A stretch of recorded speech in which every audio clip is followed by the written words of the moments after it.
गुरुदेव, सरलता को बिना खोए संसारिक व्यवहार में सफलता कैसे पाएं? कोई बात नहीं, सरलता खो गया तो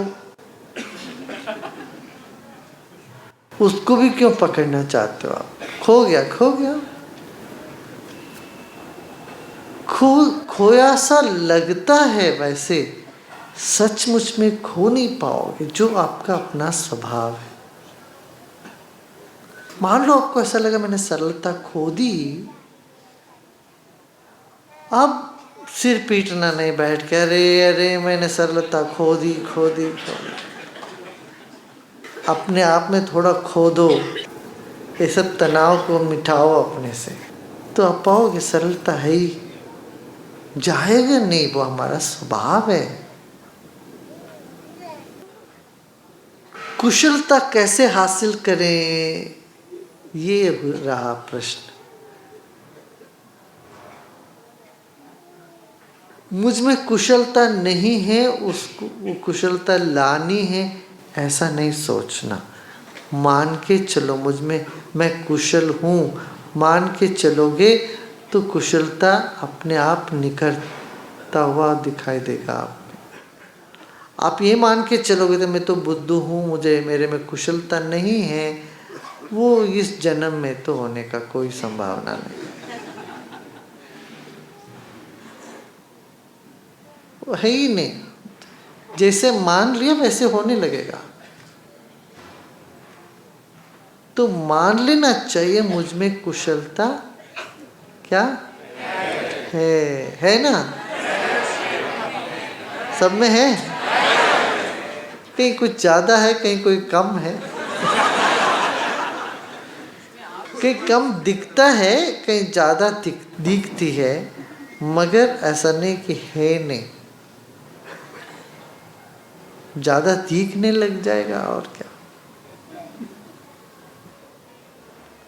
कभी बैठ के इस तरह से अफसोस नहीं करना चाहिए कि मुझ में ये गुण नहीं है, वो गुण नहीं है। आप गुणों के खान हो, अवगुण का खान नहीं है, गुणों के खान। भजन में तो कहते मैं तो अवगुण का खान हूँ जी हरी, मैली चादर ओढ़ के कैसे तुम्हारे द्वार आ जाऊं।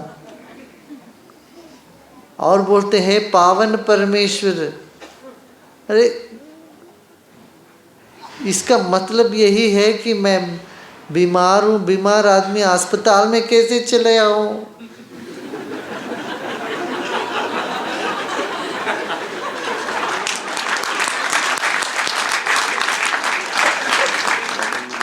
बीमार हूँ मैं, ठीक हो के फिर अस्पताल में आता हूँ। कोई कहे अरे मैं बहुत मैला हूँ, आए कैसे गंगा जी, इतना पवित्र गंगा जी में पाँव रखूँ, कैसे इसमें डुबकी लगाऊं? अरे छोड़ मूर्ख, डुबकी लगाओ, बोले कोई सारा मैल धुल जाता गंगा में, एक डुबकी लगाओ,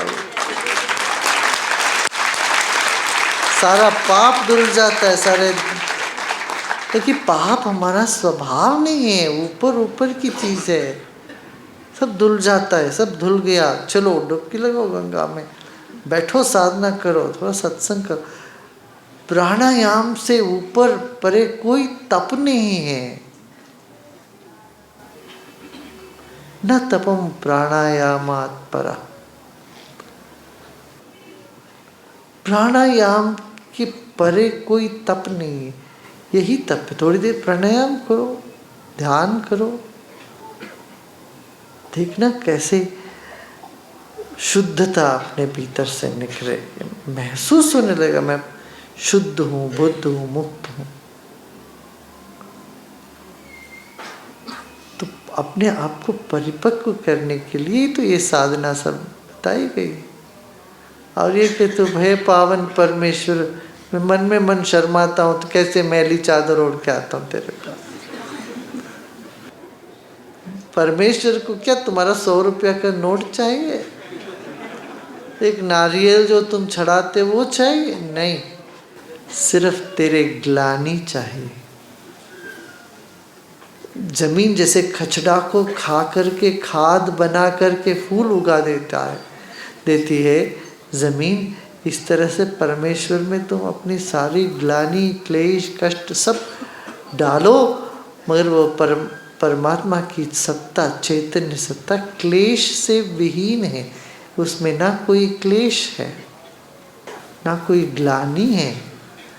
वो चेतन सत्ता इन सबको खाद बनाकर तुम्हें और चमका दे। इसी कला को ही तो कहते हैं शरणागति। दक्षिण में कर्नाटक में एक संत हुए बसवेश्वर, बसवण्णा। वो बसवण्णा की जो ना, वो शरणो शरणो कहते, किसी को भी देखो शरणो शरणो, आपके शरण में हो, शरण में। बार बार याद दिलाना है कि मैं शरण हूँ। और संतों का नाम भी यही पर शरण, जो शरण हो चुके हैं, शरणरू कहते हैं, जो शरण में हो, शरण हो चुके हैं।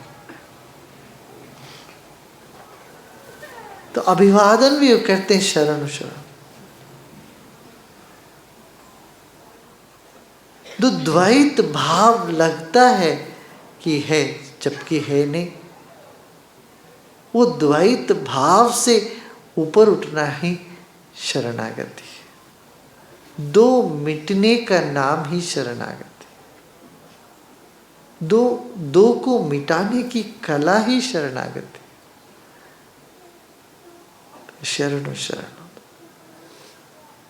भाव उसमें उमड़ता है, उमंग जागती है, व्यक्तित्व चमक उठता है।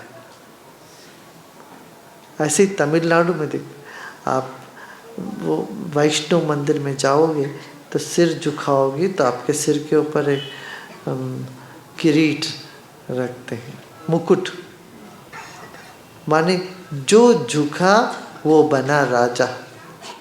जो अखड़ के खड़ा रहता है तो उसको ना राज्य है, ना उसको सुख है, ना मोक्ष है। अखड़ के रहने से दुख ही दुख है। जो झुकता है उसके सिर पे मुकुट, वो राजा सच में वही राजा बनता है।